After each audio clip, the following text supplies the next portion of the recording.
to be and become something.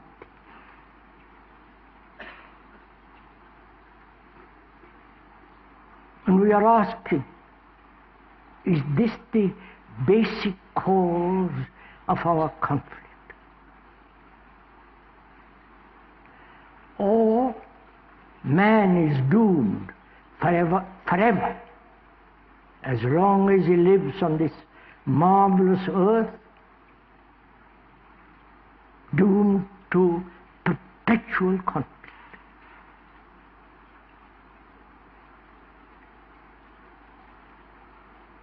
One can rationalize this conflict. Say nature is in conflict.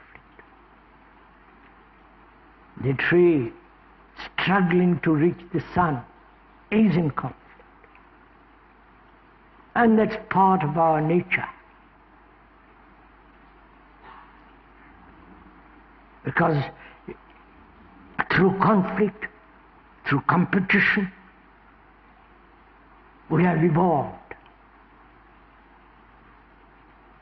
We have grown into these marvelous human beings that we are. This is not being said sarcastically. This is what most of us do think.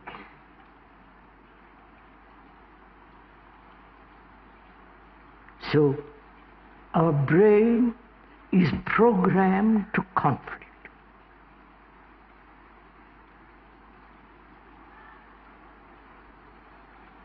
And we have never been able to resolve this problem. You may neurotically escape into some fantasy and hold on to that fantasy and totally be content. Or imagine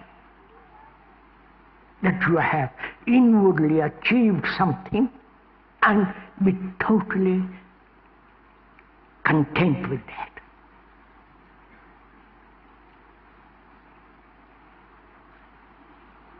And any question, any doubt, any skepticism that must be exercised by an intelligent mind must question all this.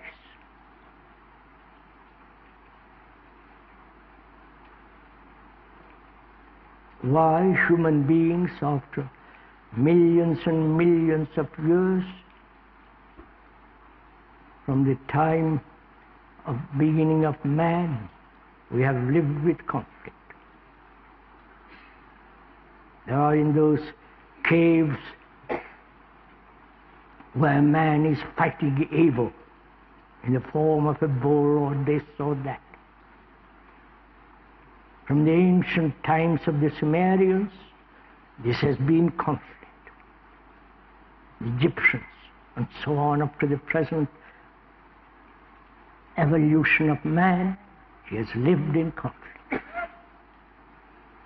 We have accepted it. We have tolerated it. We have said it's part of our nature to compete, to be aggressive, to imitate, to conform, part of this everlasting pattern of conflict. Please, we are observing together. The speaker is not verbally putting a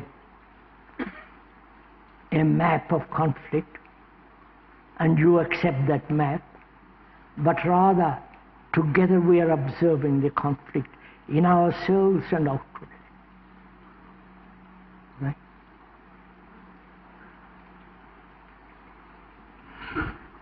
Since our brains have been programmed to this conflict, like a computer that's programmed, but the computer can learn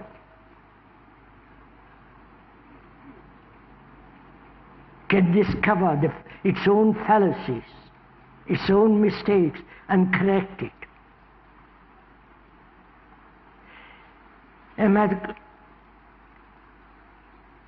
A highest mathematician can inform or program the computer with all his theories and so on, and the computer, being so programmed, discovers new theorems.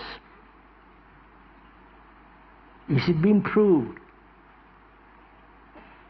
Not programmed by the professor.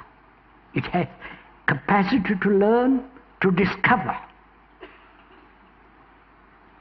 which is a mechanical, perhaps, intelligence.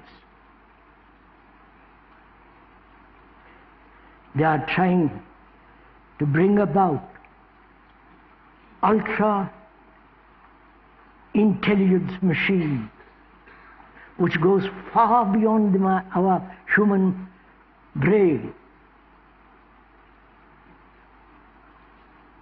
And our human brain has not solved this problem for ourselves, but the machine has solved it. You follow all this?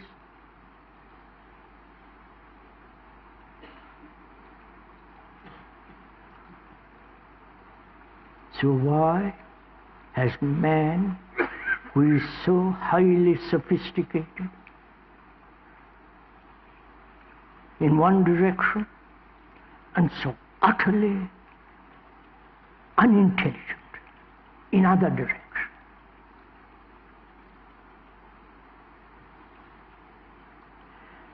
Does conflict end through knowledge? Please put these questions to yourself. Knowledge about knowing oneself, or knowledge about the world, knowledge about matter. The world, the society, learning more about society, better organizations, better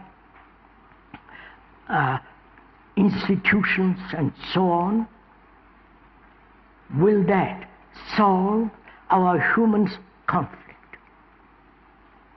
Acquiring more and more knowledge. Or the freedom from conflict has nothing whatsoever to do with knowledge. You follow me? Please, together we are thinking this out. The speaker is not talking to himself. He can do that in his own room if he wants to. But together we are working this out. We have knowledge, great deal of knowledge about the world, matter, about the universe, and also a great deal of historical knowledge about ourselves.